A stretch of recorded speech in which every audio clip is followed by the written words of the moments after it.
Hey, thank you for joining us here at Psych2Go. Your ongoing help, sharing, and liking has helped Psych2Go continue our mission to make psychology accessible to everyone. References are listed at the end of the video if you want to learn more. Humans have the amazing ability to feel emotions that are so profound and complex that we sometimes have a hard time expressing them through our language and other means of communication. It can be frustrating when you feel something you can't quite understand or explain. This is why the brilliant writer John Koenig penned and put together the compendium of all of the most complicated and indescribable feelings you may not even know you're experiencing. With that said, listed here are the 12 most common emotions you might feel but can't explain. 1. Sonder. Sonder is defined as the sudden realization that you can never completely know a person. It's when you start to understand that everyone around you has their own story that you might never get to know about. You realize that you can only get to know as much about a person as they'll allow you to. 2. Hanker sore. This is an emotion most of us wouldn't want to admit to feeling, but hanker sore refers to the phenomenon of finding someone so attractive that it makes you feel angry at them for some reason. It differs from jealousy in the sense that it's subtler and more subconscious.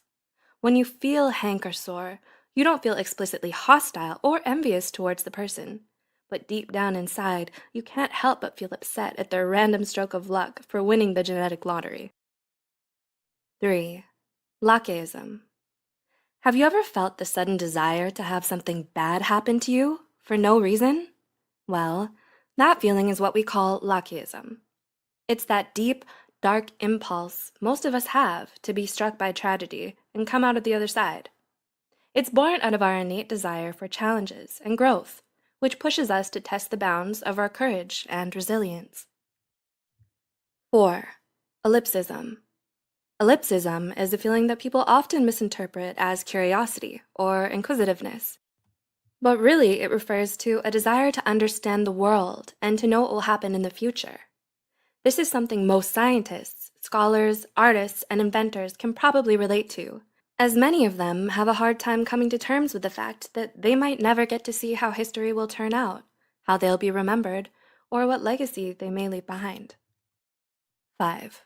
And please bear with me as I try to pronounce this. Mauerbauer-Traurigkeit. Mauerbauer-Traurigkeit is defined as the sudden feeling of wanting to push people away and put your defenses back up. It often happens when we let our insecurities tell us we're not good enough and feel afraid that if other people saw us for who we really were, they'd reject us. 6. Nacien.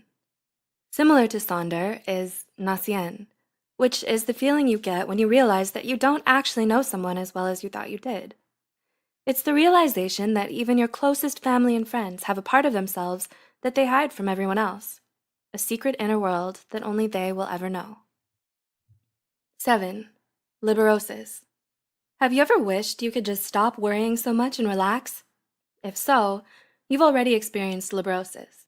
Liberosis is the feeling you get when you're afraid you're not living your life to the fullest, and it comes from a desire to be more carefree and easygoing. 8. Monocopsis. Monocopsis means feeling out of place for some reason. It can happen even when you're someplace familiar or surrounded by your friends and family. You don't understand it, but you just can't shake off the feeling that you don't belong here, or you just don't fit in with everyone else. That's monocopsis. 9. Onism. Next is onism, which refers to the awareness of how little of the world you will ever be able to experience. Those of us who love to travel and go on adventures may sometimes feel wistful over the realization that there are still so many beautiful places out there we might never get to see. Onism represents those unfulfilled desires and goals we fear we might never achieve before we die. 10. Nighthawk. This is what you call that feeling you get when you can't sleep for some reason. Psychologists believe that nighthawks are reoccurring thoughts that only come to you late at night, maybe because of some unfinished business you need to resolve, but haven't acknowledged yet. 11. Catoptric tristesse. Similar to sonder and nocien, catoptric tristesse is a specific kind of sadness that comes from the realization that you can never really know what someone else thinks of you. Wanting the approval and acceptance of others is something all of us feel burdened by, which is probably why we all struggle with catoptry tests from time to time as well. 12. Jauska. Finally, jauska is defined as the feeling of wanting to have a conversation with someone in your head. While it may sound somewhat strange, it's something most people have experienced a number of times in their lives. Did you ever want to get something off your chest but just didn't have the courage to say it? Or is there something you wanted to let someone know but never got the chance to? That's jauska. And it's a feeling you get when you want to give yourself closure for something that was never resolved in your life. Have you felt any of these? Does this give you a little piece to an emotion you've experienced? Do you have any other word discoveries to share? Let us know in the comments below. Don't forget to like this video and share it with someone who would be able to relate. Be sure to subscribe to Psych2Go for more psychology content, and as always, thanks for watching.